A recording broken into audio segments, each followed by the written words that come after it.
is going on, guys? Welcome back to the I'm Not Lucky, I Am Blessed podcast, episode number 21. And as usual, I have a special guest with me. But guys, before I introduce our special guest, if this is your first time listening to this podcast or watching this video, I want you to please subscribe to the channel and also share this with your friend, okay?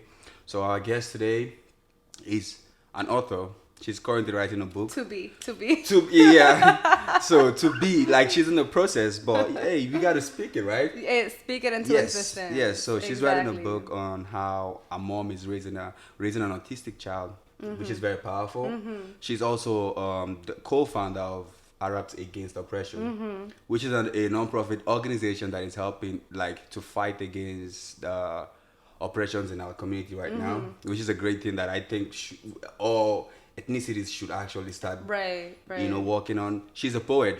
If you guys haven't seen her, go to our Instagram page and you guys will like what she says out there. It's really powerful. With like she has so much power in her mouth that she puts it down into this beautiful lyrical way and just express it. Guys, make some noise for the one and only Essmaa. Thank you. You got me nervous. I was too. I honestly.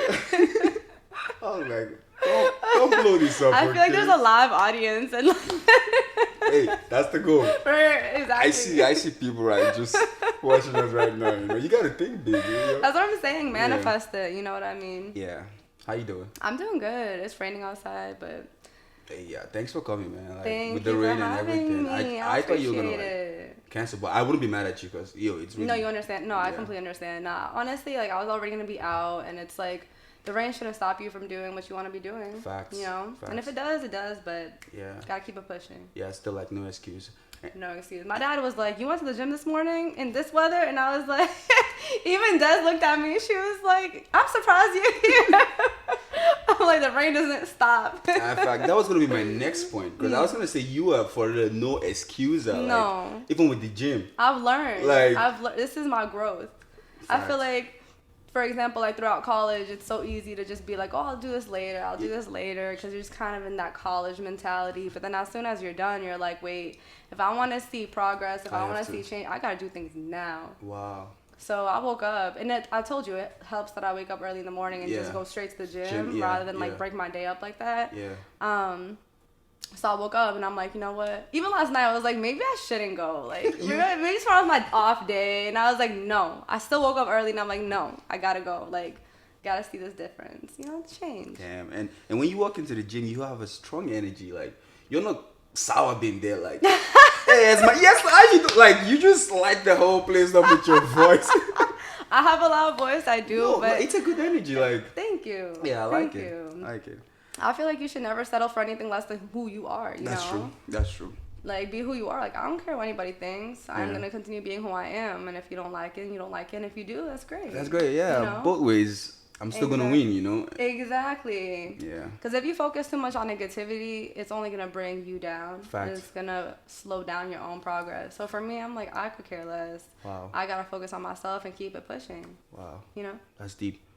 And this is what I was going to ask you. But before we do, like, so there's this question I always ask people whenever they come on my podcast. So the question is, do you feel you're lucky or you're blessed?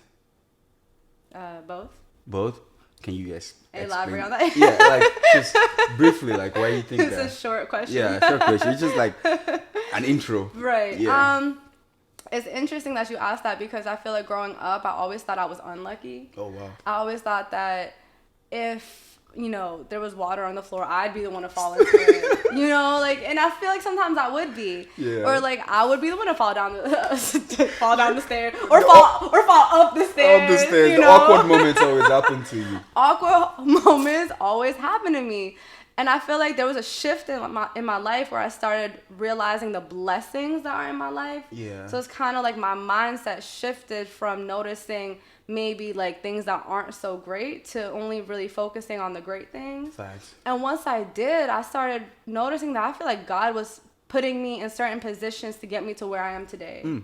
So I do feel like I'm lucky in the instance that I'm more of a positive person. Yeah. And certain things happen that are supposed to happen. So if something wasn't great that happened in the past, it didn't happen for a reason. Yeah. You know what I mean? And I feel blessed because I'm making things happen. Makes sense. You know, and I have my family with me. I have my loved ones, my friends. I have my education, my health, you know. So I think that there are many things to feel blessed about. I Yeah. love it. I love it. Honestly, your energy is just so strong that, Thank like, you. even from here, I can. You can feel I it? can feel it. Like, yo, guys, I hope you guys can feel it too. Okay, so have you always been like this?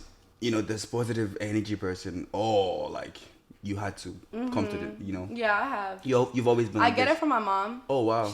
We're the same person. So when I go to Algeria and like she doesn't go, Yeah. people always say like it's the little, her name is Safia. They'll say it's like the little Safia. Safia's back. Yeah. Yeah, they'll be like it's Safia in the building. Like it's not Essmaa, it's Safia. So I get it from her. Yeah, I think it's just an innate thing I have. I think it's just in my nature. That's great, because Yeah. a lot of people are, like, you know, had to learn things like that, you know. Oh, for sure. Yeah, like take time to like develop themselves. But it's beautiful that, you know, Thank you you. just got it from your mom. Shout out to your mom, though. Shout out to Yeah. Safia. I mean, shout out to all the moms out there. Shout out to all the mothers out there. Y'all doing good job. Amazing. Like, yeah. I mean, myself too.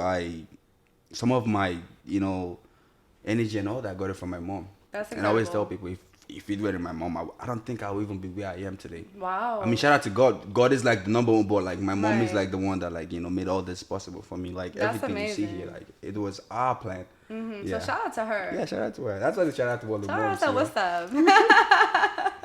Okay, so just for those of them listening out there that don't know you, can you like briefly introduce yourself to them and what you do? And what I do. Yeah. So my little like summary. Yeah, my little summary. LinkedIn. Yeah. My name is Essmaa Tim. Should I look into the camera? Sorry. You don't mind. Whatever. Yeah. So my name is Essmaa Tim. I was born and raised in Boston, East Boston specifically. My parents came to the U.S. from Algeria in the 90s. I'm one of 5 kids. I'm the middle child. And what they say about middle children is true. Oh, wow. Nobody cares about the middle child. I saw a video like that on TikTok. No, that like this morning. The middle child just gets whatever they get. Like, you don't have a choice. You get the leftover. You get the It's 'cause leftover. no one cares about. So it's like the older kids. I have 2 older siblings and 2 younger siblings. Yeah. My 2 older siblings, like, people ask them about like education, like what colleges are they applying to. I'm like still in middle school with braces on, like before the glow up happened. Yeah, no one gives a fuck. No one cared about me. My younger sister was like, oh my gosh, she's so cute. My little brother was just always running around, like being mad cute. So it was like I was just there. Yeah. It didn't like really affect me, but I'm just saying, you know. But yeah, I went to Boss Line Academy, so shout out Dragons. I went to Bentley University, shout out Falcons. Yeah, you're right. Got my degree in marketing, and I minored in law. With hopes to go into law school, but then I rerouted. I just really like law, but I'm hoping to get my MBA. So I worked for TripAdvisor for a couple years, and then I left and went to Thailand to teach English. It was like a program. I just left. I was like, I don't know anybody that's doing this program. I found this program online. Yeah. When I got there, I was like, I hope this wasn't a scam. I hope I'm not about to get kidnapped. It was some guy carrying like a sign with my name on it, and I'm like, I guess that's me. Yeah. He spelled it right too. I'm like, I guess that's me. That's a sign that you're not about to be kidnapped. You know, right? Yeah. And so I remember I got there. It was January 2020. Or December, it was like the last of December or whatever. But I got there and I was like, I felt ease. You know, I felt happy. Yeah. Like I didn't have a job. That was my job. And I was like, I'm in a completely different part of the world. I don't know the language. I don't know the culture. I don't know the people. And this is a learning opportunity for me. Yeah. And it was one of the best decisions I've ever made in my life. And then COVID happened because that's when COVID started spreading. Slowly, December and January. So then I got back. And I didn't have a job, and I wasn't worried. I wasn't upset, and I was like, I have this newfound time that I didn't have before to do what I want to do. And I had always been wanting to write a book, and I always told my mom, like, Mom, you have a story, and I really, really want to tell your story. Wow. And she gave me her blessing, Wow. and she was like, you can write this story. Like, I want you to, and I want you to write it. Yeah. And I took that upon myself, and I made that my baby, and that's my passion project. And I started putting my writing out there, my poetry out there. And then one day, my co-founder, my partner, she's amazing. Shout out Wallet. Shout out to So follow her as well. She reached out to me and was like, hey, you know, I have this idea to like start something regarding, you know, systems of oppression within the Arab community. Like, would you want to join? Like, would you want to do this with me? I'm like, honestly, why not? Like, let's do this. Let's do it, yeah. Like, we're both very passionate people. We're very, very passionate on these types of issues. And we turned it into like a seminar series, like a 5-week, it was 5 weeks. Yeah, it was 5 weeks. And every week on Zoom, we like, people we didn't even know showed up like just to have these conversations. And I think the most beautiful thing about it was it wasn't just people of Arab origin that showed up. It was people that were Hispanic. There were people that were Black. There were people all over. And it was because these systems of oppression are so parallel throughout different communities. It's not just an Arab thing. It's not just a Latino thing. It's not just an America thing. It's widespread. It's global wide. So it was something that we could all speak on. It was something that we all kind of took away something from. We all learned from it. So we spoke on like different issues every single week. And then at the end, people were asking us, well, what's next? Like, what's more? Yeah, what's like, more? Yeah, is this over? Yeah, is this it? Like, you y'all just brought out this energy in us and just want to dump us like that. Right. And like, her and I are very passionate people, and we are very driven. And so we're like, why don't we turn this into a nonprofit? Makes sense. Why don't we make this bigger than we thought we would make it? And make some big change. So we are launching officially, publicly, the organization soon. So stay soon. Stay updated. Yes. Stay tuned. I can't speak. Stay tuned. Stay tuned. And I was like, yep. I forget English sometimes. Me too. It's okay. It's okay. And so yeah, that's where we're at. That wasn't brief. That was like my whole LinkedIn. No. Take your time. Take your time. Like, okay. There's no rush. Yeah, I like that. Okay. I like that. I hesitated where I was supposed to, you know. That's No. There's no limit. If you want to still add more, the floor is all yours. Thank Just you keep so going. much. Wow, you're so kind. Thank you. But that's basically it. We're working on that. I'm working on finishing my book, hopefully publishing it in January. So next year is like the big year for you. Oh yeah, early 2021 is the release. Like, wow. Stay tuned.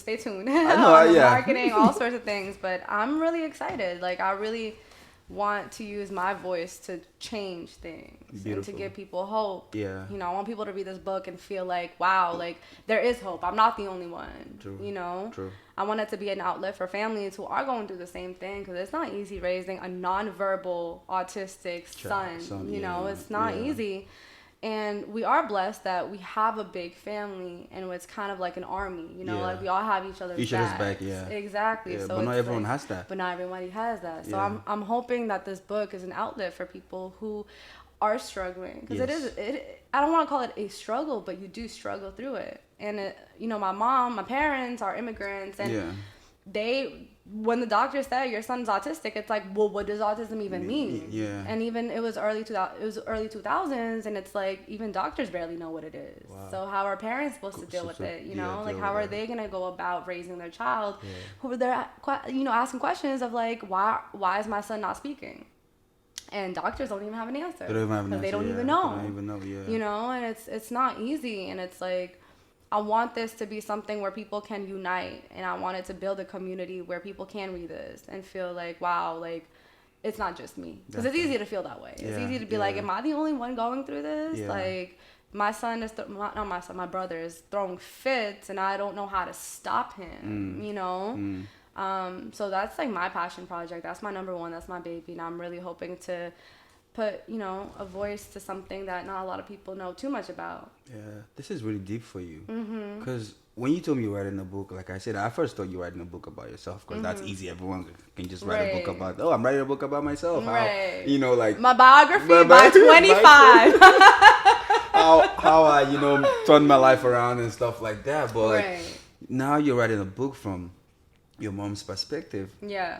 On a very, very powerful subject. You know, so like I'm impressed by it, first of all. That's what I'm gonna say. And then like second reason, like what fueled that passion? Because you must have seen something, you know, that like you're like, this is deep for a Right. mother to go through. You like, this was not just you saying, oh, you know what, let me make some money on writing books Right, about right. on a subject like this. You must have seen something, you know, been through something or heard Mm-hmm. something that, like, you're like, I feel like the world need to hear this, you know. Right. Like what was that thing that drove you to write this book? Like, what fueled me? Yes.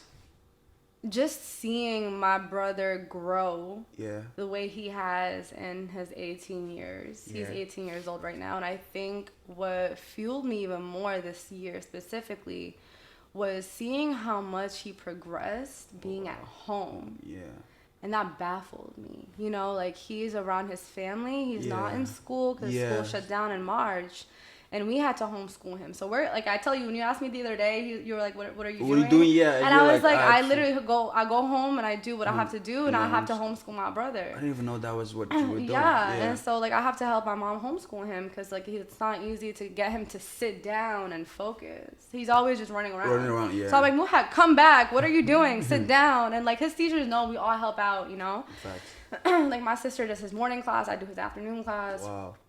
And it's not easy, but it's this past year was just seeing how much he's progressed this past year being at home Yeah. without school. Without school. That was just crazy to me. I'm like, wait, you're understanding more. Not that he's verbally communicating, but like he's focusing. When you sit down with him and you Yeah. have a conversation with him, like I just look at him and I have a conversation with him, even though I know he's not gonna respond, but I know he understands. Cause I'll look at him and be like, I know you can talk. You're just pretending. You're just pretending. You know? Like, I know you have it in you. And it's like, I do that all the time to him because I know he can. Yeah. You know, it's crazy how much he understands, how independent he is, like making his food. Like, he'll go get like bread, put it in the microwave or the toaster, Yeah. get butter, do it on his own. What's We're like, left is just for him to say. all he needs to do is speak. And I'm like, Muhan, I'll grab him. Like, Speak. Speak. Speak. Do it. He's gonna speak someday. 100%. No, he's gonna speak someday. It's not even like a sense of just hope that's steering us. It's Yeah. more so seeing him evolve and seeing him being able to communicate without words. Yeah. I'm like, bro, like he says words here and there. Like I'll hear him singing, but not really singing. Singing, yeah. You know, like he'll hum. Like I actually, do you want to hear something? Please, let's hear it. Let's hear it. And so this is a little spoiler, but Okay. Oh. I've been recording him when I catch him singing. And do you want to hear this? Yeah, I want to hear it. He's not really, it's not singing, he's like humming. Yeah. And it's the most precious thing. I'm not going to play the whole thing, Okay, but just yeah, so you sure. can have an idea of what it sounds like. I wasn't going to even put this up, but since we're talking about No, it. thank you. It's Thanks precious. for doing it. Yeah, thanks for Ready? doing it. Yep.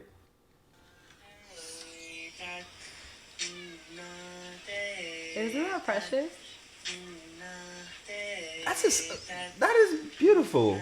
Wait for it. He's playing his iPad at the same time. Hold on. Isn't that crazy? He's pretending. And he'll Yeah. like, I like how you tell him you're pretending. Like, I know you can speak. I Like, know you can. stop playing games with us, you know? Like, Right? No, I know he can. And it's like, it's crazy because it's like, I catch him singing like that. yeah. And sometimes I'll hear him like humming to songs I know he hasn't heard since he was a child. Wow. Because it would be like music we had on our like cassette tapes that Yeah. we used to play in our Play- old like van back in the day. Yeah, so that's what he's humming, right? So he'll be humming songs sing from it, those yeah, cassette yeah. tapes we played like 14 years ago that we just Oh. don't have anymore. Or we have them like put away, but we don't use them because it's like cassettes. Yeah. And I'm like, wait, how do you still remember that? You know what I mean? Like, Gifted. he'll like, there's this song in Algeria. It's a very popular song. It's called Zina. Yeah. And it's very like acoustic, like style, like with guitar. It's incredible. It's such a beautiful song. And he loves that song. And I'll play the music video for him. I'll just put it on the table and he'll just stare at it and just like watch it. And like he'll actually be very focused. And it's hard to get him to focus.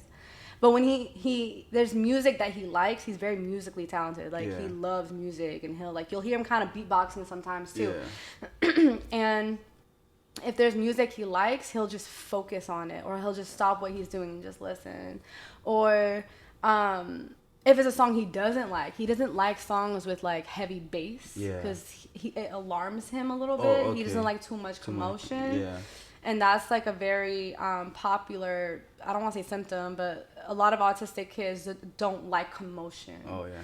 Or like loud things, and if a song has really heavy bass, he won't like it. He'll like run away, or he'll like throw a fit, or like so you can change the song because he can't verbally communicate what he wants you to do. You know. Yeah. So it's incredible, like just seeing him progress, and that's what fuels me. Seeing his progress over time, and I know he can talk. Yeah. I know he can, or I know he will.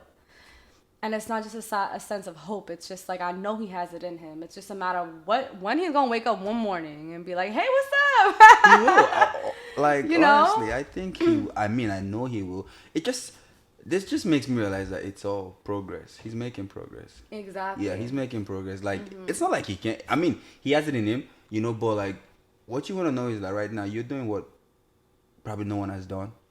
You get it, right? So these are like things that comes with it. Like, and it's beautiful that you're writing this book, because the day he speaks, people will want to know. Book number 2. Yeah, and people want to know what you guys did, and now you have a manual to it. Like, this is what I want people to know the story. Yeah, this is the story. Yeah, like it's I like what fueled you, the fact that you saw improvement.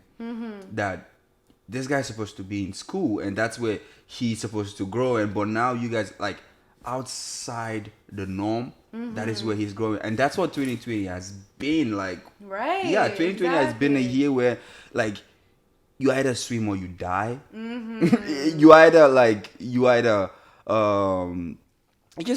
it takes you back to the basic. Exactly. Like, for example, gyms were closed, right?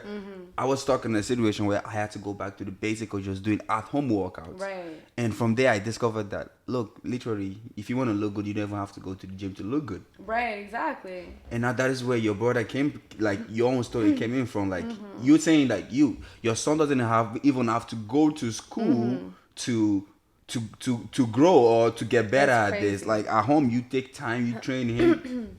More improvement than it's even wild. Yeah, it is. It's wild, and I mean, it's not to discredit like his teachers and all the progress. He's made incredible progress at school and with his teachers, and his teachers really love him, and they really want to see him do better than he did yesterday. Yeah. For example, but it's just incredible, and I think what fuels him to progress even more is being around people who do speak, people who are giving him all the attention, and then I was having this conversation with my brother. Yeah. My older brother.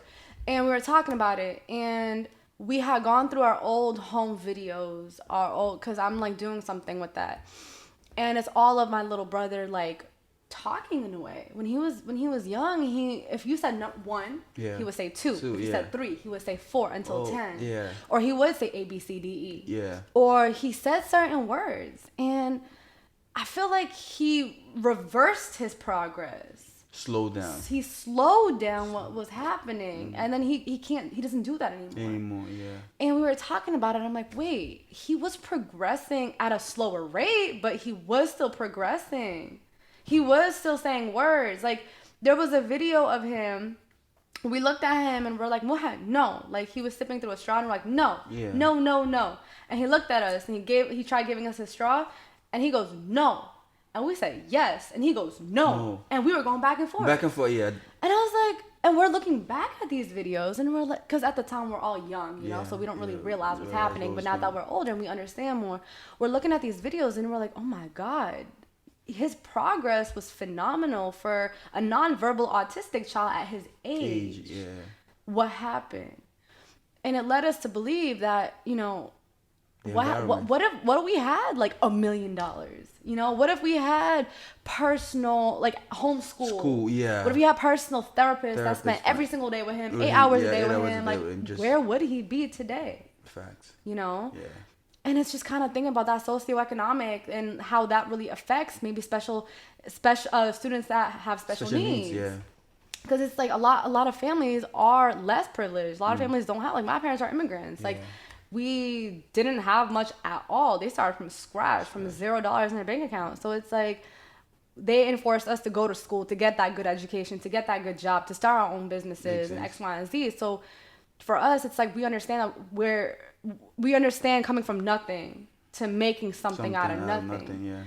And what about those families who do have kids who have special needs, even more difficult to maintain than maybe my brothers, and they don't have the money, and they only rely on public school. And for me, seeing public school and seeing him being at home and us interacting with him, us like doing everything we can with him every single day, giving him attention every single day, and how much he has progressed because of that. I'm like, wow, my mind is blown. My mind is blown too. You like you never know. You never know. My mind is blown by just what you say. I'm like, if I had $1 million right now in my bank account, I would put them all towards my brother. Yeah, and I mean, I would invest some of them. Why you gotta spoil the conversation? I'm sorry, I'm about doubling, tripling, quadrupling my money. Like, but like most of it would go towards my brother and finding any type of help for him, like good individual personal help, and see how much he advances with that. Yeah, that's powerful. Like you getting me to understand something that I've always asked myself. What if we can question every single thing? Like there was this that I was having this conversation. Yeah, 1 + 1 is 2, but like, what if 1 + 1 wasn't really 2? What if the guy who did 2 said 2 because he didn't know any further to go? He's like, let's just make it 2. What if now we are at that point in our generation where we have enough equipment to actually question things? Like 100%. Like, okay, what if 1 + 1 is 11? Like, what if 1 + 1 is something else? What if 1 + 1 could be? I mean, 1 + 1 equals 11. That's physically that's what we see, right? Yeah, that's what we see, right? Like what we. I would believe that. I'm telling you, like what happens when we start to question the, like the status quo and just try to think outside the box to make things better. Like what you guys are doing now. Now, okay, like before now he was progressing, but now he slowed down. What was wrong? Right. Where did we go wrong? Exactly. How can we change it? Exactly. And then start to trace the steps back and improve so he gets better. Like I think it's important that you brought that up because I feel like due to COVID and us being locked down and just life as it is, I mean the cliche, in the age of information, ignorance is a choice. Yeah. I think it is important to question a lot of things. For real. You can't just take things at face value because of media manipulation. True. Because you can't just sit there and because of social media too, for example. Like you can't create an opinion based off an opinion, right? I can't read what somebody thinks. That's why I'm not a big fan of reading like blogs. Yeah. When it comes to real world social political issues, because I don't want to read your opinion. I want to read the fact and formulate my own opinion on that. Yeah. And then we can have a conversation. But I think a lot of times what happens with social media, like there's so much information, there's so much technology in the world that there's a lot of fake news too. A lot of fake news. Everyone's just trying to get a click. Like it's clickbait. Clickbait. Jeez. You want to know the funniest thing about clickbait? I was a victim of it yesterday. Oh. I was reading the news because I do that every single morning. I always read all types of news. And there was a news article. The title of it was Ryan Seacrest is no longer hosting Live with Kelly and Ryan. And then you read it fast, but the word actually says without Kelly, right? So the way they made it seem was he's no longer hosting it. So as soon as you read that, you're like, oh, clip. Let me see what happened. Let me see what went wrong. And I was a victim of that clickbait because I did click on that, and I clicked on it because I would watch it sometimes. I clicked on it. And I was reading through and I'm like, where is the part where he leaves or he quits or they fire him or whatever it is? And I reread the title and it was he's no longer hosting it without Kelly because she was absent for like an episode or something like that. Can you imagine? Oh my God. I was so mad at myself. I'm like, bro. That's how we fall for things. Exactly. And then realize at the end. I felt like a fool. I was like, it's okay. It's okay. Really? I'm a reader too. I was like, how did I miss that? You have to start reading properly now. I know. Like for real. Like I do have my glasses. They're not prescription. They're just just regular glasses. Yeah. No, like that's what I keep like telling myself. What if we can actually start questioning things, like rereading things? Maybe information. Like back then, there were no equipment. The tools were in. The needed tools were in there, so people just stopped at that. Okay, let's just end it and call it a day. But now we're in a time where like we're so modernized that literally that there's equipment for almost everything. Okay, why can't we further these things and see to what level we can take it to? Like, even in bodybuilding, people say, oh, you can't do this, you can't do this, you can't. But I'm at the stage, I'm like, yo, we just have to push ourselves to see that limit, you know. I don't want to say what he said 5 years ago, 10 years ago, because it's not the same right now. It's not relevant right now anymore. It's not anymore. Times have changed. Let's try to get our own information out there, you know, and roll off that. Yeah. So, man, thanks for sharing that. Yeah. Great conversation. Wonderful conversation. Yeah. Always a blessing. Yeah. I had to. I know. I'm grateful we shed some light on your younger brother and your mom. You know, they deserve that. Thank you. Love and respect. Thank you. I'm excited. So stay tuned. I will. Next year, right? Yes. Looking forward to that early book. 2021. So I'm hoping to even have you on the podcast when you drop that book, so we can actually go through the book and just, you know, read it together. Break it down. Chapter 1. Summarize chapter 1, chapter 2, this, and then. Let me know. I'm down to read some books. Hey, this platform is your platform. It's open for everyone. Thank so you. Please well, thank feel you free. for having me. Thank you for having everybody before and people that, you know, to come. Yeah. I think it's important in today's time to really connect with each other. Facts. Utilize each other because we are our own resources, right? I think that people are focused too much on people that they don't know. No, yeah. And it's like, wait, you have tomorrow's success stories here today. So why don't we work together? Like a couple of my friends, and I think it's a beautiful thing. Like they each have different businesses. Yeah. And they're like working with each other to promote each other's businesses. Like they'll do giveaways together, or they'll, you know, advertise each other. Like one of my friends, she has like Daniela Curls. Yeah. Follow Shout her out on to her. YouTube. Yeah. She has an incredible curly hair videos, makeup videos, all sorts of, you know, beauty videos. They're incredible. And she'll use one of my other friends, Erica Body Butter, the Eat Time. She'll use her body butter and she'll advertise that, and she'll show how she uses it. Yeah. And I think little things like that is what will propel us. Facts. And what will propel the children. Facts. You know what I mean? Like, Facts. it sounds cliche, but at the end of the day, like, the future is the children.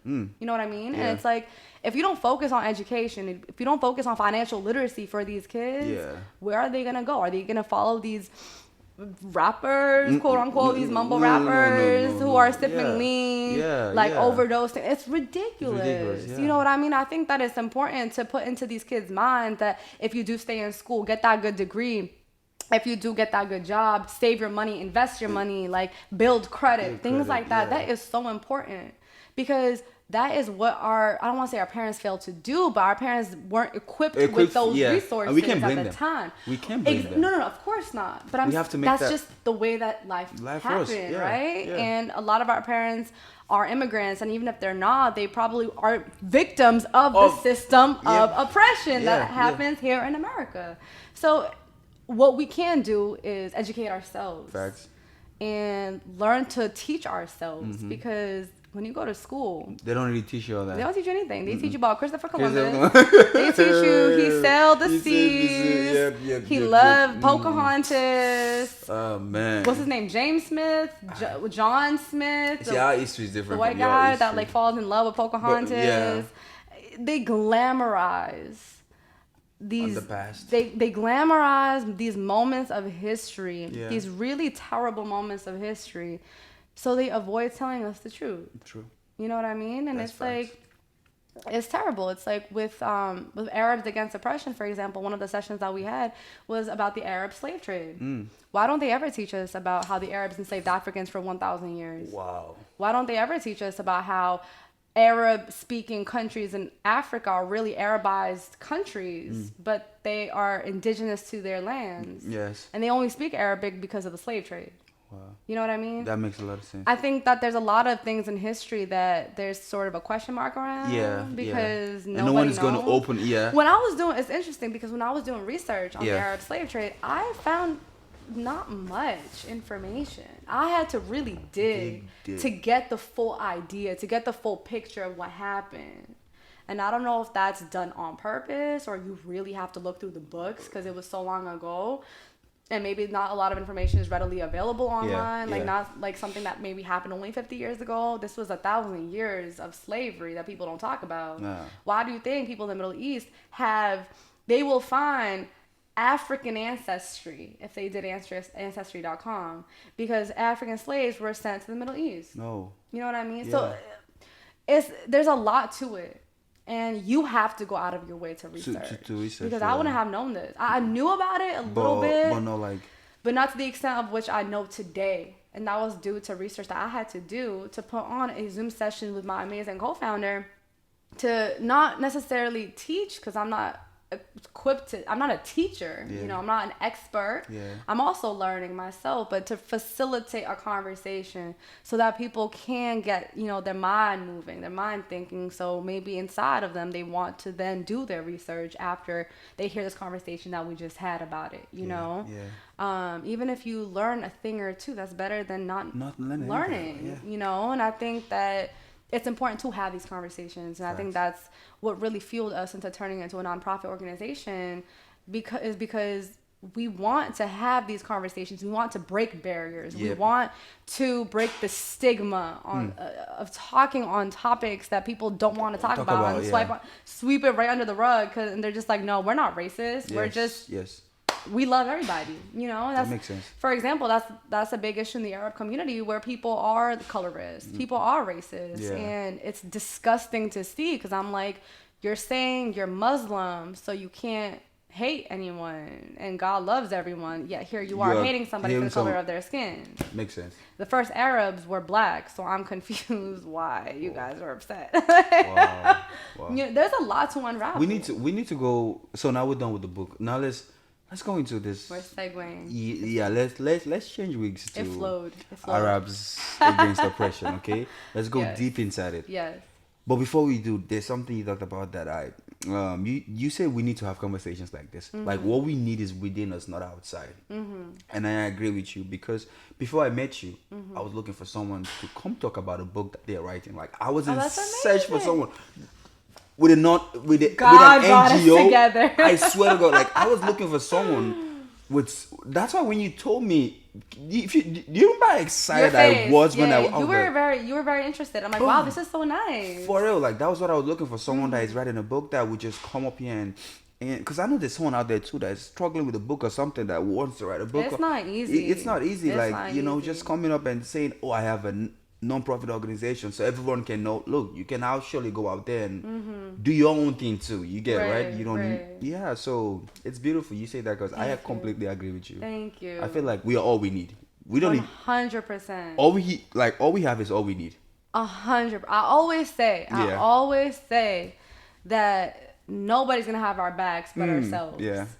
So if we're gonna stay here and wait for somebody to give us something, it's not gonna happen. It's not gonna happen. Yeah, we have to go. If we're gonna sit here and try and like ride the backs of other people, it's not gonna happen. Yeah. You're not gonna make it anywhere. You're not gonna make it anywhere. All we have is each other, and all we have is our community. You know, and Arabs Against Oppression is so precious because it's about us. You know, it's about our communities. And it's not just about being Arab. Like I said earlier, it's very parallel to every other racial Nigerians, group. everything. You know what I mean? Algerians, like, for example, Algeria is a very diverse country. Yeah.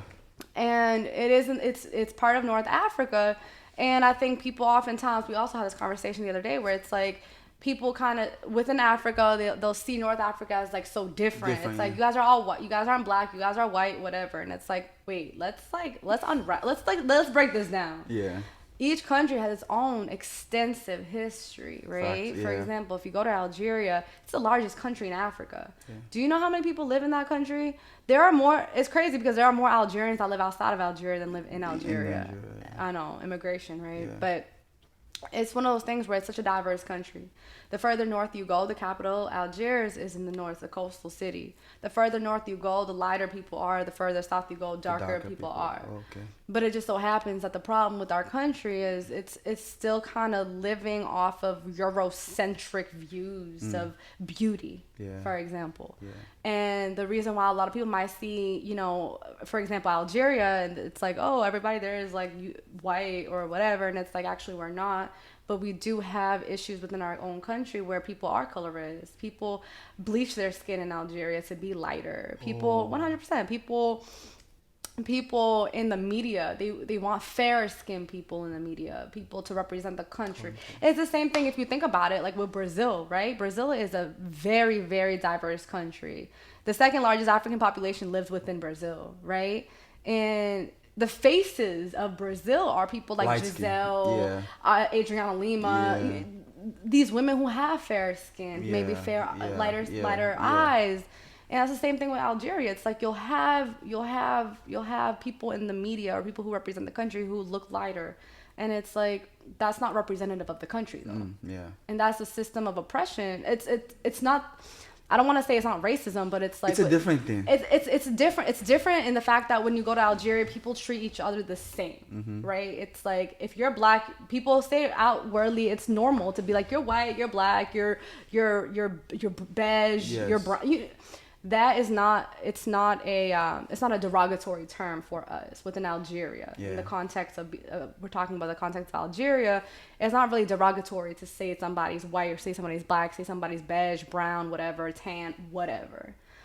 So no one's gonna get treated less because you have darker or lighter skin. Period. That's not really how it that's not how it works because we're all Algerian. That's the mentality in Algeria. However, when we're talking about the standard of beauty, that's the problem. Okay. Where people are like, oh, well, you want someone to be lighter skin, or they'll like do some weird concoction and like make their skin lighter. You know what I mean? And it's just seeing that upsets me. And seeing women in Algeria, I don't want to say everybody is like that, but some people are like that where it's like somebody's blonde, someone has blonde hair. The other day I was watching a commercial and the main character, the protagonist of the commercial had blonde hair, blue eyes. And I'm like, what? You guys fought the French. Wait, she has what? Sorry. She has what? Blonde hair, blue eyes. Blue eyes, blonde hair. Blonde hair, blue eyes. And I'm like, you guys fought the French off. You guys, over 1 million people died. It was a genocide that happened in Algeria. You guys fought day and night for 132 years for your independence, only to then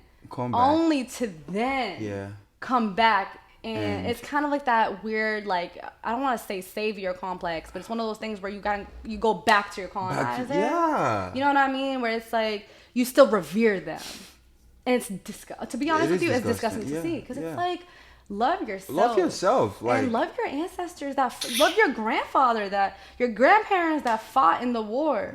But you're going back to the colonizer. That doesn't make sense to me. And it's when people see that's when it's like, well, you're not claiming Algeria, you're not claiming Africa, and it's like for me that's something I always claimed. So it's like. That's a problem within the Arab community. No, it's not just the Arab community. I think it's parallel, right? It's everywhere. And I was telling a friend, I said, those that fought for us to be here will be disappointed in us because we literally haven't fought anything to get to where our kids, we should literally we haven't done anything. We're still living. We were given. Yeah, we're given. We're still living on their grace, what they did, and to a point we're starting to lose it, because we're going back to. Not knowingly, unintentionally, we're going back to how we started. It's that mentality. Yeah. We can't. All right, think about it like this. You're Nigerian, I'm Algerian. We're both from Africa, right? Yeah.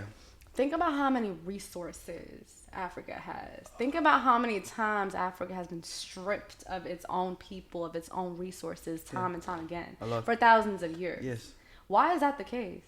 Because we're such a valuable continent. Right? Yeah. We are the second largest continent in the world, but people don't see it as such. Like, if you look at a map, Africa looks small, right? You see North America and it looks massive, but it's only like Canada, America, and, isn't Mexico part of it? Yeah. Yeah, and it's like, why is that the case? When time and time again, people have invaded Africa, killed its people, castrated its people, stolen its resources because they want what we have. Imagine if all the countries in Africa banded together. Imagine if they understood their worth. And they knew, hey, we can be kissing these people's asses. I'm sorry, but we would fuck it up. Yeah. For real. No, I'm sorry. No. But it's like we would be a powerhouse. Yeah, for real. We are already, but we just don't know how to use it. Exactly. It's just like our soccer team. We don't know what we have. It's just like our soccer. Did you watch? Where is the lie? Where is the lie? Because I'm laughing. I know my country, so. Did you see? I think it was the 2010 World Cup. 2014 World Cup. With Ghana. Did you see it? I can't remember. Oh my God. I'm sorry for really quick. Ghana could have been the first country, the first African country to win the World Cup. They had a penalty at the end of the game. Okay? And they would have won. Do you know what happened? Do you remember what happened? No. Homie. This is the post, right? Yeah. Homie kicks the ball over the post. Like he was probably afraid, like when he kick it up, because like what if he gets it if I kick this side? What if he gets out when I kick on this side? So let me kick it up. Homie kicked it on his way to Spain or some shit because it didn't even touch the post. Wait. And it was 2014. I think it was South Africa. I think because Ghana would have been the first African country, and it would have been so beautiful. It would have been so beautiful. Like, is it like a mindset thing? That's what I'm saying. It's like you don't know your potential. We don't know our potential. Like we get scared. Oh no, we should. How can you be? Yeah, you're afraid to win. How can you be afraid to win? Because we never have before. We never had before. Yeah, makes sense. Imagine when we get that taste of glory, and it makes me upset because, for example, with Algeria, we had that taste of glory when we beat the French. We kicked them out of our country, and that was a glorious feeling. I wasn't there when it happened, but it was in '62, and that was a glorious feeling. And like decades after, Algeria was prosperous. But then again, like we spoke about last time, the government system, the government, like the people who have been in rule for 40 years, 50, 60 years are taking over the government. And somehow they don't want their people to win. Yeah. And then what happens in so many African countries is what's happening today. It's the same thing that's happening in Nigeria. Yeah. Same thing, the same struggle that we're going through. And back to the Ghana situation. We think second place is cool. We came this far. That's enough. You get what I'm saying? Like we settled. 100%. We're like, we've come this far. That's enough. Like, bro. But like dead ass, like the post was here and it didn't even touch the post. Like it went up. And then it took the game into penalty kicks, and it was a wrap. I knew at that moment when he didn't kick it in, like it didn't even like nothing. Yeah. At that moment, I knew it was a wrap. Because if every one of them has that mindset, none of them were kicking it in. I'm like, bro, all of Africa is cheering like, for you. For me, once. it's like with Algeria. Listen, 1, 2, 3, viva l'Algérie. Just gotta let the people know. We did win the last African Cup. You said it before. I know. I have to say this every day. My friends know me. They know me, but. For us, it's like sometimes I watch our games and we've been doing incredible. Yeah. But beforehand, like I feel like they just weren't comfortable winning.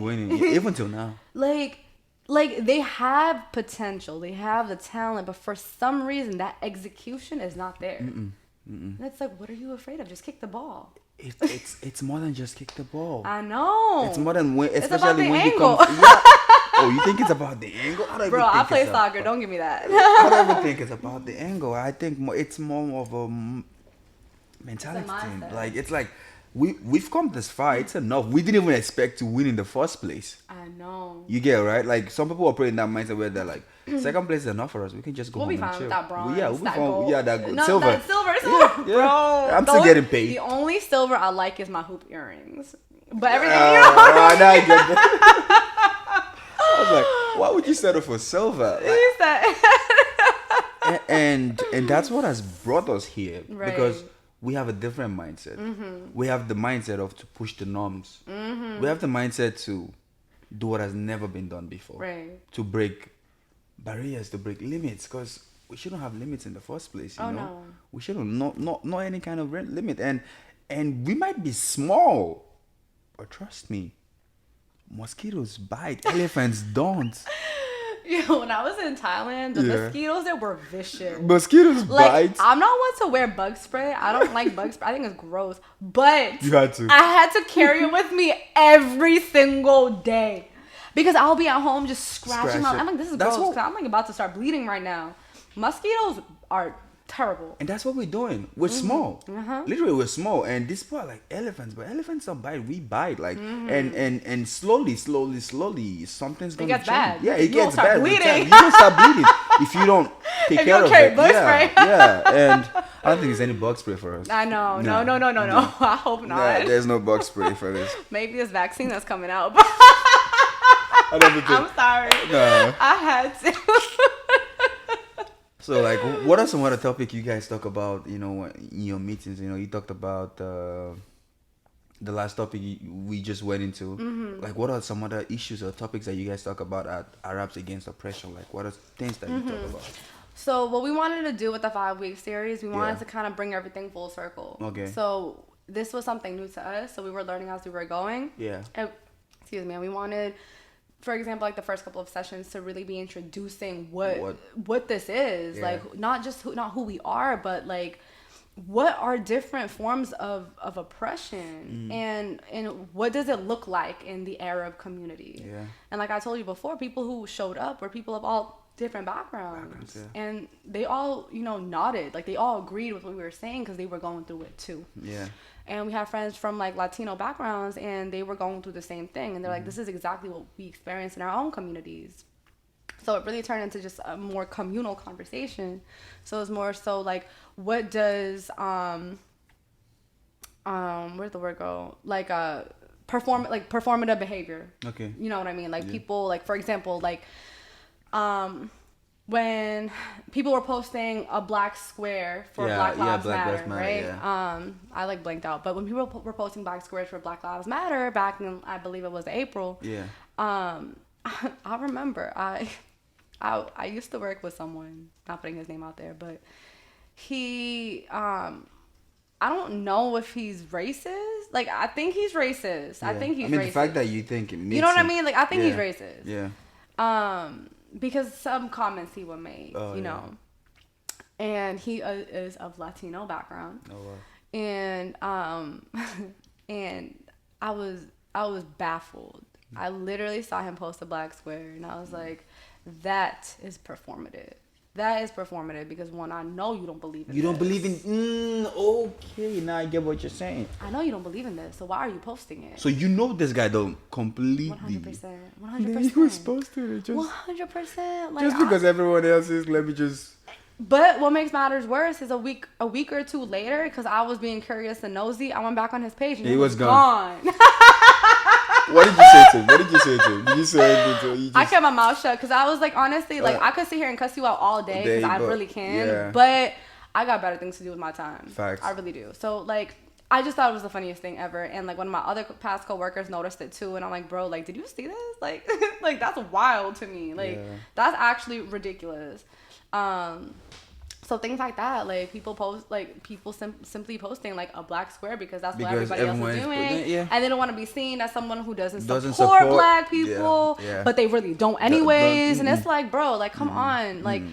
And then I think it was really interesting because a lot of my friends actually, people who are my friends and people who I was friendly with like throughout college, like I knew but I wasn't super close with, like they reached out to me and they said thank you so much for bringing awareness to certain topics, because these are things that I am learning. Like these are things I didn't know before, but I'm taking the time to learn because I want to be better for the people in my life. Facts. And that was what fueled me, because I was like, being seen is so important, right? Like you could say everything, but if no one's hearing you, no one cares. Facts. Like it's tough to get people to care. It really is. But I feel like people telling me that I'm inspiring them, I was like, wait, hold up.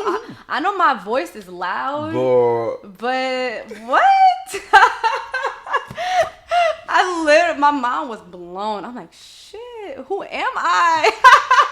That's why they say little things makes a difference. You know what I mean? And that's what I noticed. I was like, it's important. I'm going to continue fighting for what I believe in. Yeah. Because if I am changing somebody's life, that's all I really want. One person, that's all you really need. All I need is one person to tell me that, you know, what you did really changed me or helped me or inspired me. And that is what makes me happy. You know, it's not about money. It's not about any of that. But if we're actually making the world a better place, which is what I said to you before, I'm like, I just want to make the world, you know, try and help make the world a better place. And if I have a voice to do that, then I will do that. That's fact. You know? Great job. Thank you. Hey. Okay, so Let me take another sip. please do, please do. I'm enjoying this conversation. So you said you used to work at TripAdvisor, I right? did, yeah. How long did you work there? I worked there for like a year and a half, I believe, or like a couple more months and a half. Something, yeah. Cause I got the job while I was in college, so I started right after college. Yeah. And then I left in December to start working the program in Thailand. Okay. Yeah. And then after that, what was next? So in between then and then COVID happened, right? COVID happened, so I didn't even have a job. I didn't really have an opportunity to even look for a job, really. Like, I saw jobs, but life was just shut. Everything was shut down anyways at that point. Yeah. But like I said before, like, that's what inside of me, I was like, wow, I have this newfound time to do what I am passionate about. Like, it's easy to sit here and say when you have a 9-to-5 job and I'm tired, I don't have time. Like, my commute was long, so like, I would be so tired. And I'm like, I don't have time for this. I want to make time, but every time you try to make time, it's not enough time. You know, like, your weekends, you want to relax, or you're trying to be productive and it's hard. You know, there's a lot of factors that come into play. Yeah. But now you have time. Now you have no excuse. You know, like, now it's like life stopped. Yeah. For you. You're never going to get this again. Yeah.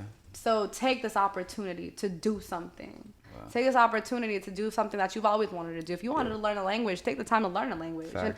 And it's also not to say, like, if somebody just wants to take the time to really relax, do as you please. Do what you feel is best with, you know, for you during this time.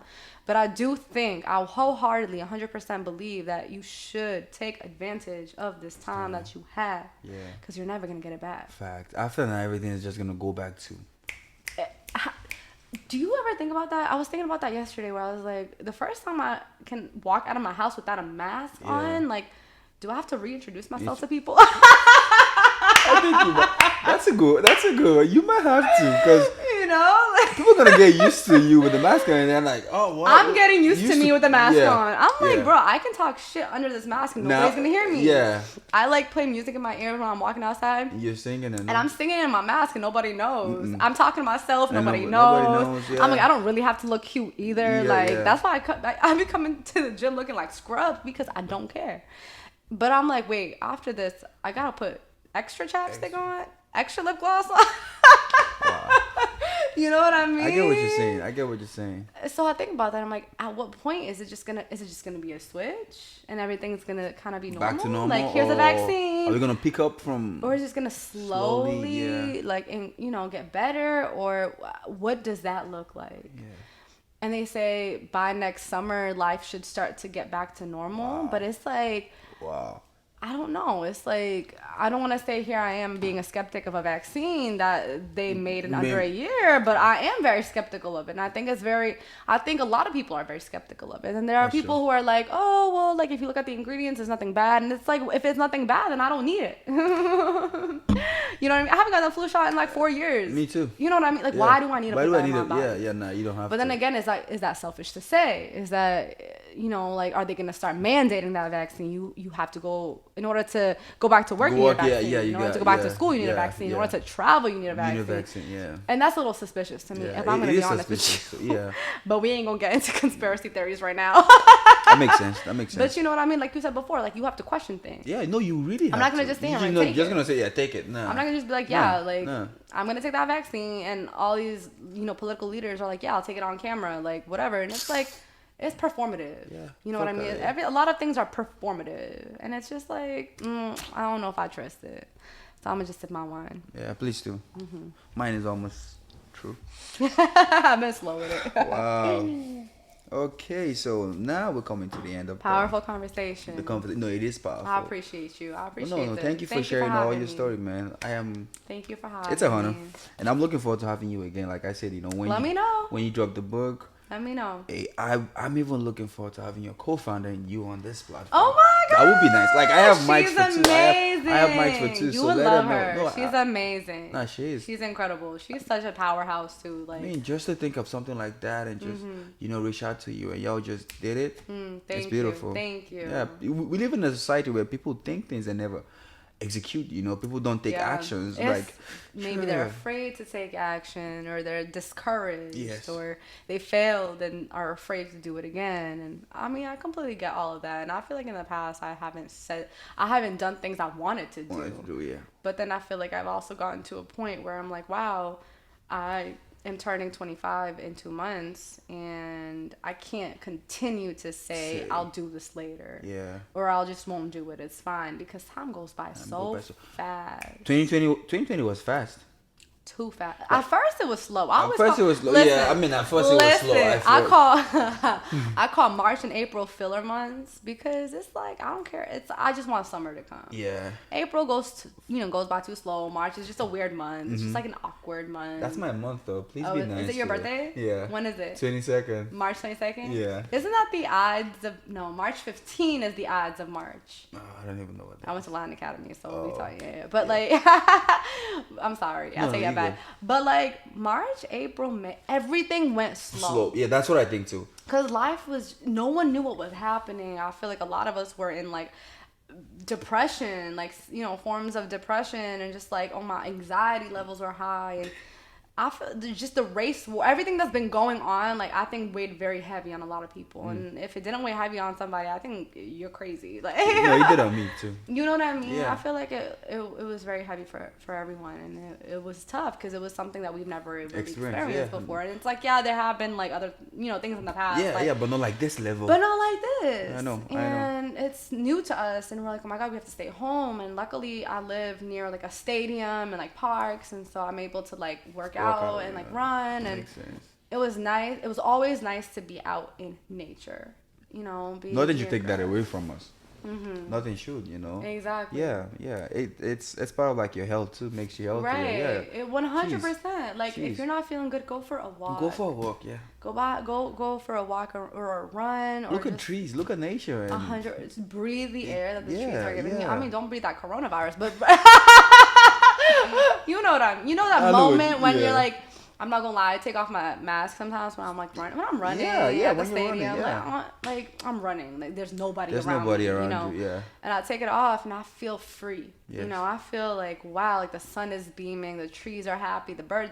Do you ever think about animals, right? And think about how they don't know what's going on. Mm-hmm. They're just living their best life. Living the best life. They don't even know what. Like, they're just chirping regular. Like, they're having the best time. And I remember I used to see these videos of just animals running like on the streets and the sidewalk. I don't remember which country it was in, but it was so funny because they were so used to people being on the road, and I think everything was barren. Empty. Yeah. So like animals were out. I saw those videos. It's okay. Bro, I saw lions in the street just chilling and like, because they're so used to people, and now everything's empty, and it's like, wow, it's just like Jurassic Park. Like, yeah, I know what you're talking about. And then I started seeing memes that like the birds were saying something like, yeah, y'all just stay inside for a little bit, you know? And it's like, damn, is that how they really feel? That's how they really feel, honestly. We made a lot of mess in this one. I know. And yeah, it's time for us to just... Sometimes we just need this break. We do. We needed this 100%. break to just slow things down. 100%. Because I believe what's coming is bigger than what we... 100%. Like, I tell people, like, if we can make it in 20... Like, if you get your shit together in 2020, this is the time to get your shit together, because from 2021... shit's gonna pick up, and if you're not ready for it, and it's gonna be gone in a blink. It's gonna be gone in a blink of an eye. Yeah. As soon as everybody's getting back to where, like, to their lives, and you're like, oh my God, I had a year to do X, Y, and Z, and I didn't. You never. Then you're never gonna do it. No, you're never gonna. You have so much time, and you're not doing it. Come on, like, get it together. Like, this is the time for us to rise. This is the time for us to stick together and be like, be one. You know, be united. Yeah, and be like, you know what? We're gonna stand up for ourselves. Facts. And we're gonna fuck it up. Yeah. And we're gonna invest our money. You know, because leaving our money in our savings account there's nothing but inflation is the only thing that happens to it. You know what I mean? Yeah. So like, invest your money. Start that business you've been wanting to start. If you've been wanting to make a blog, make that blog. Facts. You know what I mean? Like, if you want to put, for example, like, I've been writing poetry since I was 8 years old.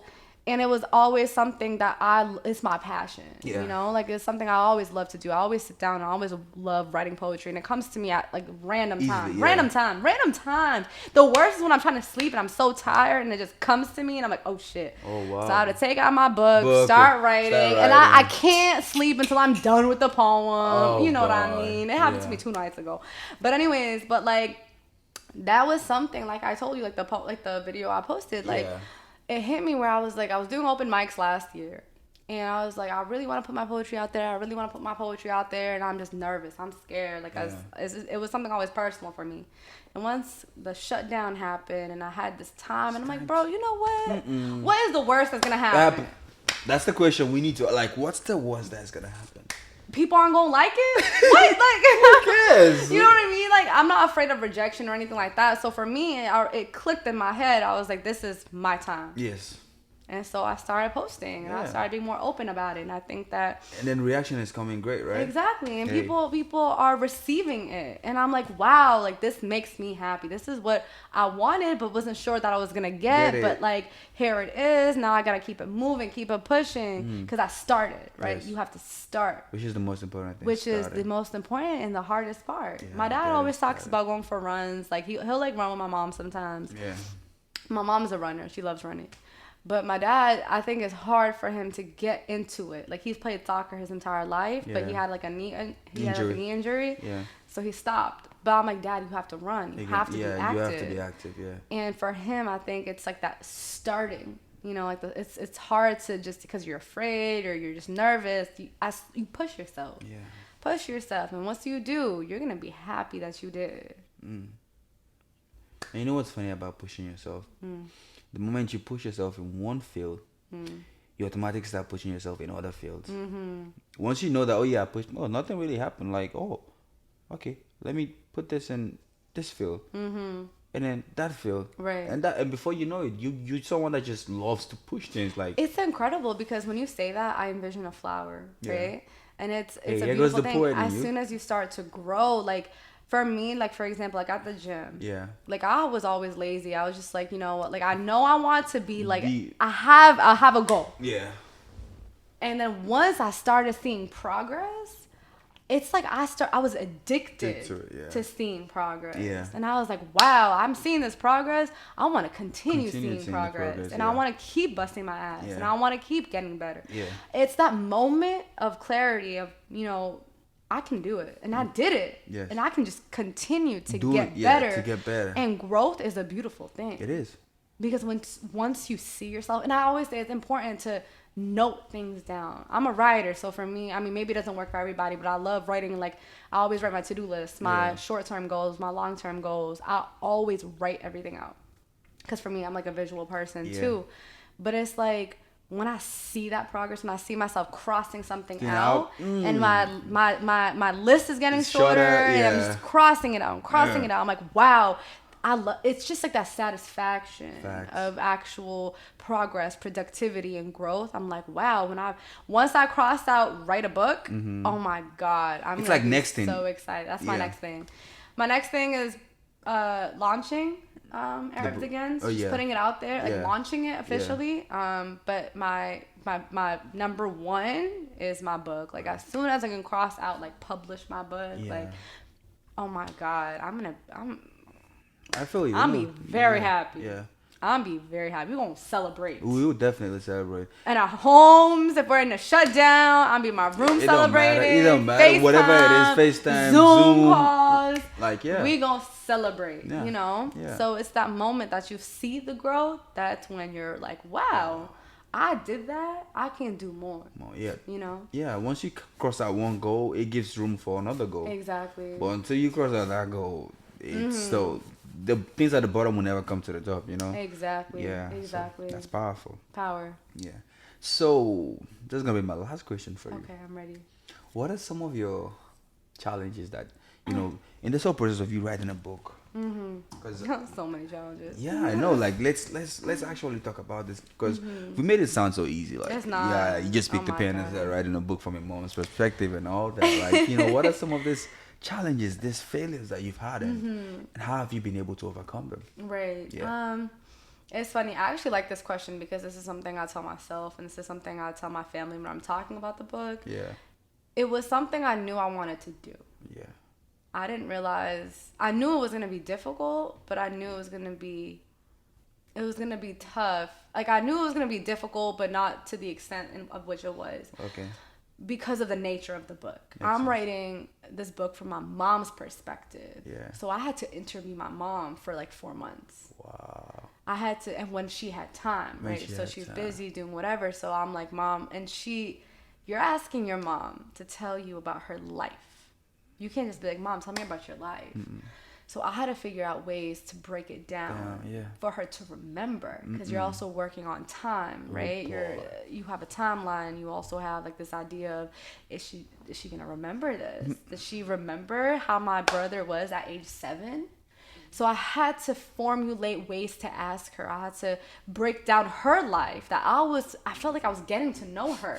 You know what I mean? Like, I know my mom, like, but I feel like it's a different relationship when you're talking about like your friend and mom to daughter, because I mean, maybe it's different for everybody, but like, at least for me, it's like, I didn't know certain things about my mom that I found out during me questioning her and interviewing her. And I'm like, wow, Mom, like, that happened? I didn't know. Like, I knew that my grandfather had passed away when she was 14, but I didn't know how it happened. Like, I knew it was a car accident, but I didn't know to the extent of which it was. Yeah. And when I was asking her, she was detailing it to me, and I'm like, wow, I didn't know that, you know? And I was figuring things out about her. And the most difficult part of this entire process was really getting the information out from my mom. Because it was like, I initially started the book writing. I wanted it to be specifically my brother's life. Yeah. Through my mom's lens, through my mom's perspective. So I'm writing as but it's my mom, right? Yeah. But then I realized as I started writing, I was like, wait a minute. This was the difficult part.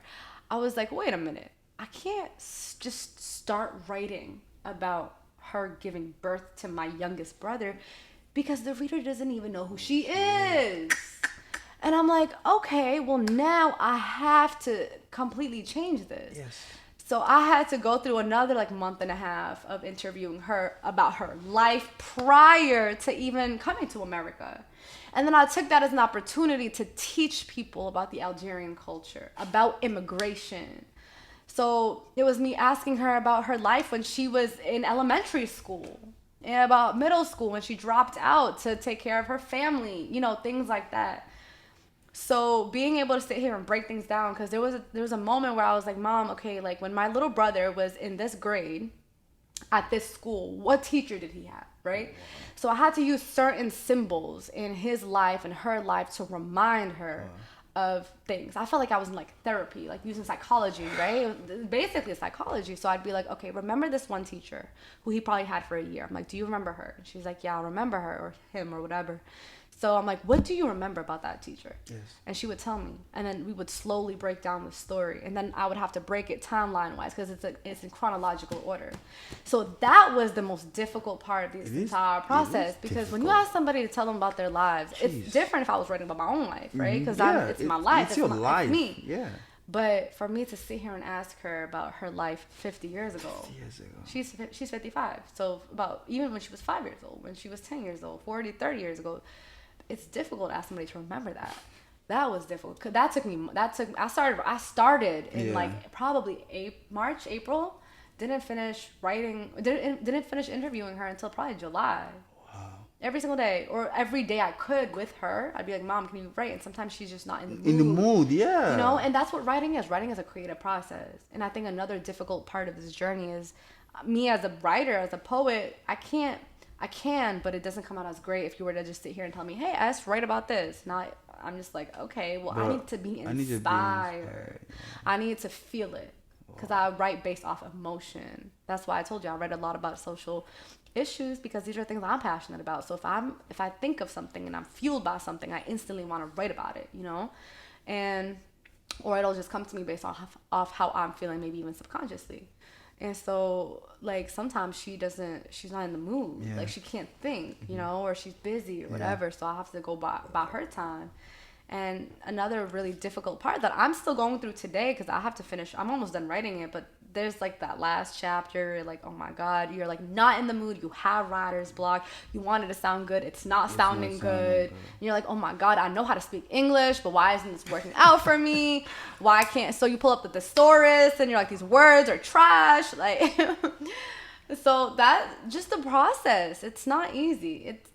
It's not glamour. Like, I write it with passion because I'm writing it from my mom's perspective, and I want it to be told in the most beautiful way. The most beautiful way. Yeah, that's a good motivation right there. And for me, it's like, I think about the end. I think about the outcome of this book, and I'm like, you know what? Like, this is what's driving me to finish this, and I'm editing it as well, and going through the publishing process, which is a lengthy process, and that's what drives me to finish it. That's what drives me to try and write as best as I can. Because I want people to read it and be like, this is a great book. Rather than just like, it's like an all right book. I want people to see the themes behind the book. I want people to understand the symbolism in the book. And I love those things. Like, I was huge like English class person, like AP English. Like, I loved English class because I loved writing and I loved understanding the symbolism. I loved understanding the metaphors and seeing the underlying definition of what something might have meant.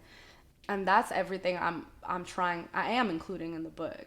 So I want there to be a deeper meaning behind it. And I want it to be up to the reader to think about it and understand it how they choose to understand it. Wow.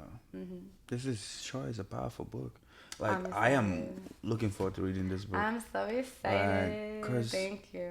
The level of effort you put in writing this book it's not easy. It's not easy, but I would give up. Like, a quick question: do you ever want to give? Like, with any instance where like, yo, honestly, it'd be great if I just give up on this book. It's so funny because I don't think I've really had that thought because I knew this is what I need. This is what I want. Yeah. So I had the thought jokingly in my head. I'm like, what if I just never did this? What if I just stopped?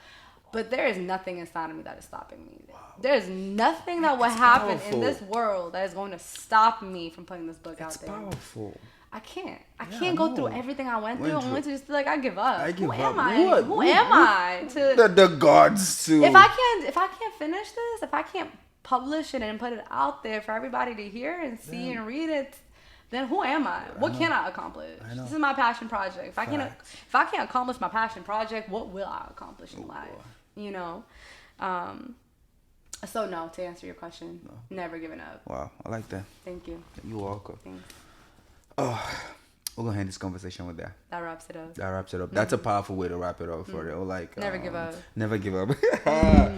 Okay, so to our listeners out there, you know, how can they be part of the Arab Against Oppression? So if you want to join, like, what do we have to do? Like, how can we be part of it?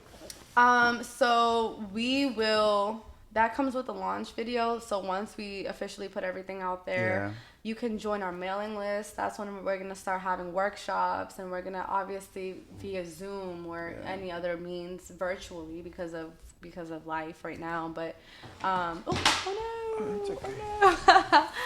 But, because of the nature of life, it's really signing up for the email list that way, and like adding us on Instagram, so at @ArabsAgainst _. That's where we post a lot of our content, like our upcoming content for like future sessions or workshops or whatever we might have, and a lot of it is conversation based. So if somebody really feels strongly about something, wants to talk about it, like, they can also reach out to us, and you can DM us, email us, and we'll just kind of take it from there, really. And donate. Makes sense. Nonprofit. Donate. So how do we donate? It's that step is not ready to yet. Not yet. We have everything set up, but once we officially launch, that's when people can like officially start donating. So stay tuned. Oh yeah, we'll definitely stay tuned. Yeah. Thank you. Oh my God, this is so nice. This is great. Jesus Christ, you blew me off my feet. Like, I'm still.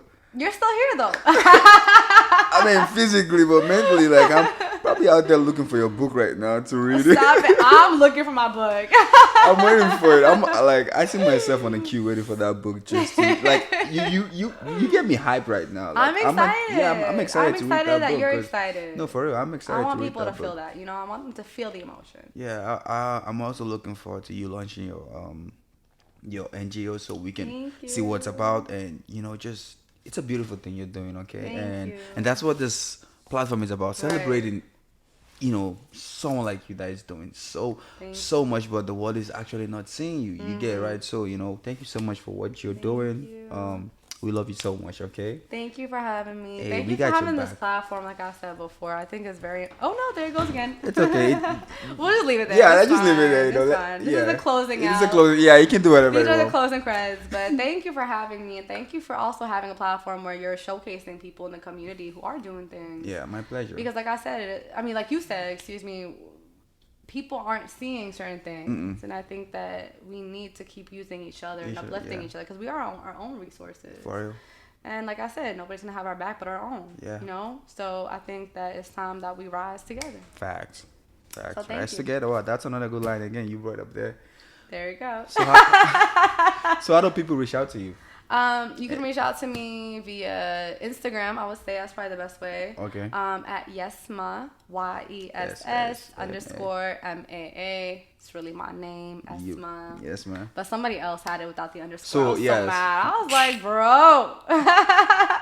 Well, it's funny because in high school, my name's Essmaa, so people call me either S.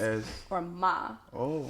And so people would be like, yes, Ma. And that's where it came. That's where the yes, Ma came. People would be like, yes, Ma. And they'd be calling me from the hallways.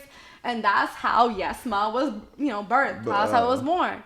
But like I said, some shorty had it without the underscore. So I'm like, damn it. You didn't have a choice. Like, can I buy it off you? Like a domain? Like, can I just go daddy? I wish. But yeah, Yes, Man. I don't really use Facebook.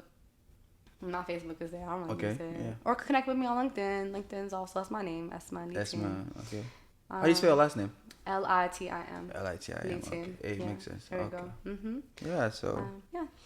That is it for today. Thank you guys for listening and watching to this podcast. I hope you guys had a great time. Because honestly, I did. I had a great time. I know. Thank you for having me. Hey, my pleasure, man. My pleasure. Thank you so much. On this rainy day. On this rainy day. This stormy day. I think we made a beautiful thing out of this rainy day. 100%. Yeah, this was a great episode that's gonna change the world. I hope so. No, it will definitely. I will. Yes, manifest that. Speak it into existence. Yeah, it has to. Like, I know one thing I know for sure is there's no episode I do here that goes out there in vain. Like, I know it has a message. It's for someone. It's gonna change your life. Right. So yeah. Thank you. I definitely appreciate that. Yeah.